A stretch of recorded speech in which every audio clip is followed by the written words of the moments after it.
Did he design that Thompson Center downtown?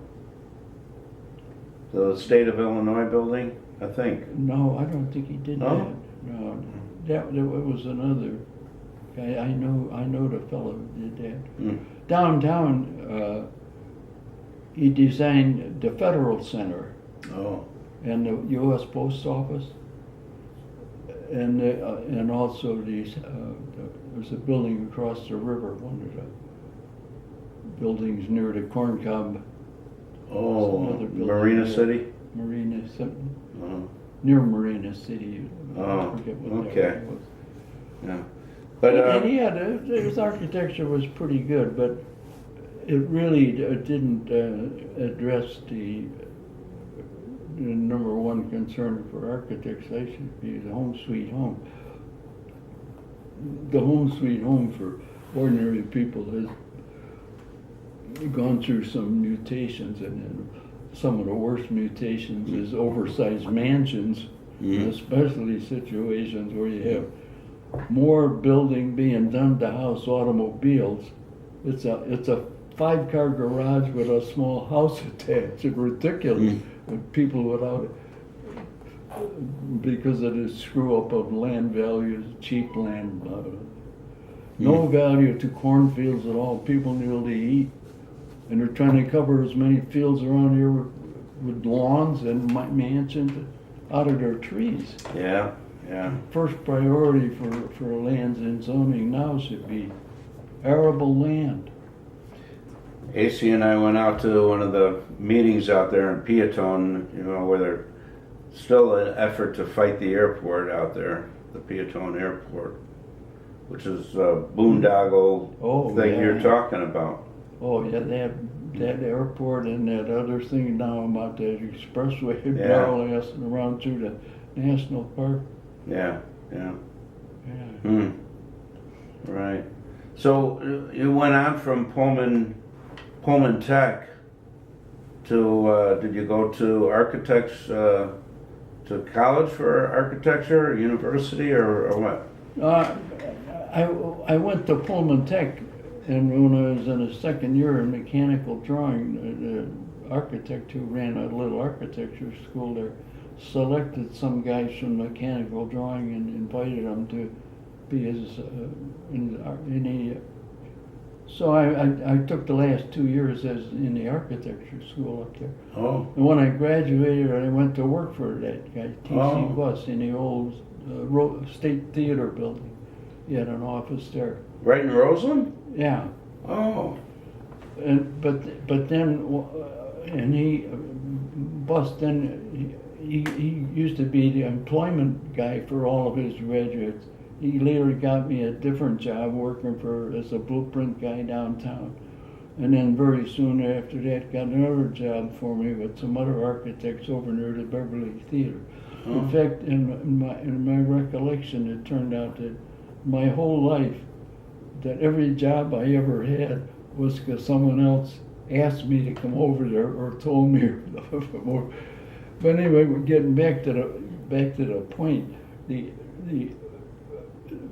buses thing led to my getting interested in going further in architecture, and I found out I couldn't go to a college because my Pullman Tech degree wasn't good enough. So I started going to Fenger Night School to get enough degrees to qualify to enter Armor Institute. Oh. And I found out when I went to Fenger Night School, I knew everything they were teaching me already because I learned it at Pullman Tech. Yeah. But I did learn to swim at Fenger Night School, so that was good.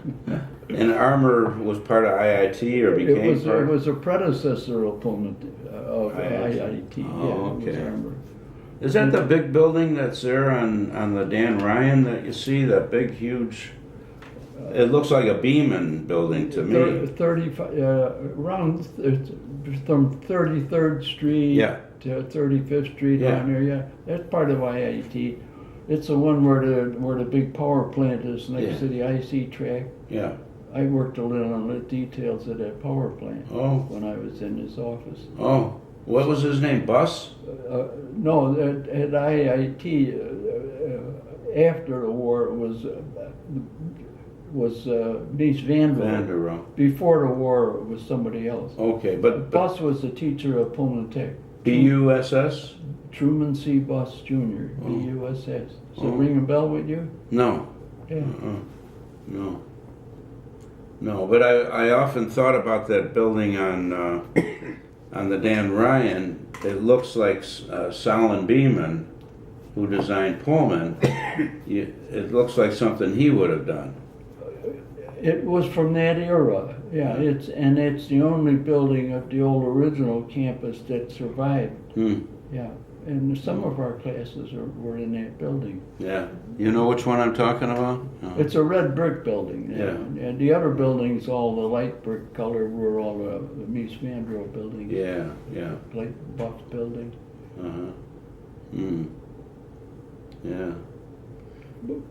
But Van der Rohe wasn't very socially conscious. I later on realized that he was more of an idolater of the buildings than he was given much concern for the people who needed buildings, especially peasants. Because practically all his clients over in Europe when he was there were the intelligentsia and the elegantia.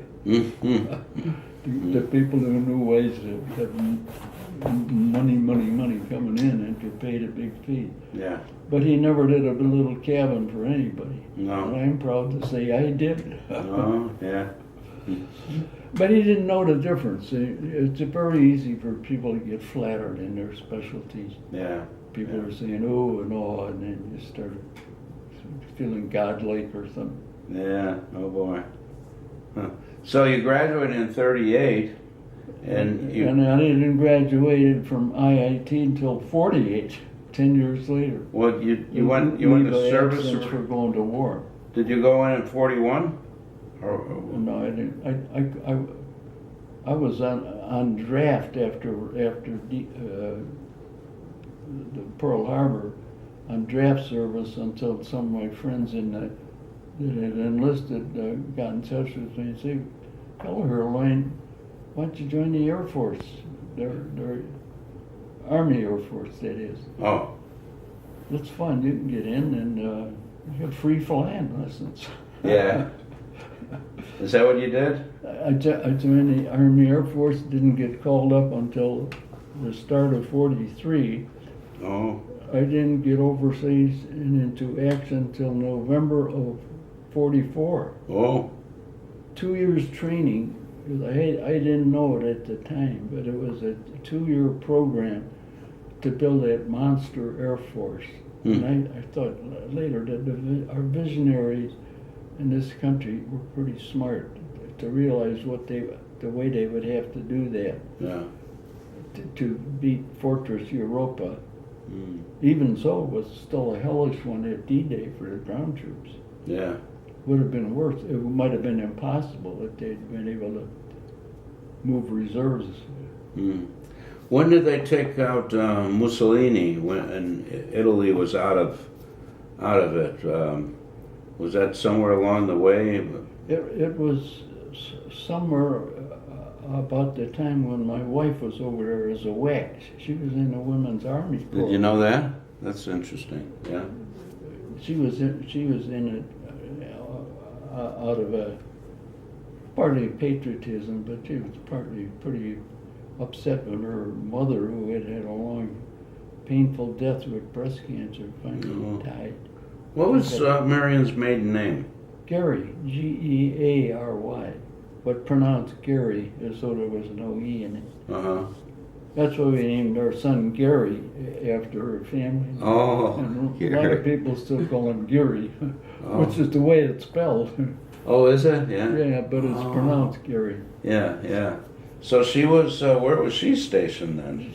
She was stationed by an odd curiosity of event in what used to be the summer castle for the Italian royalty at Caserta. Huge monster building of one kind, and she was in a smaller building for servants. In northern Italy? in southern Italy, southern. halfway between Rome and Naples, Oh. closer to Naples. Oh,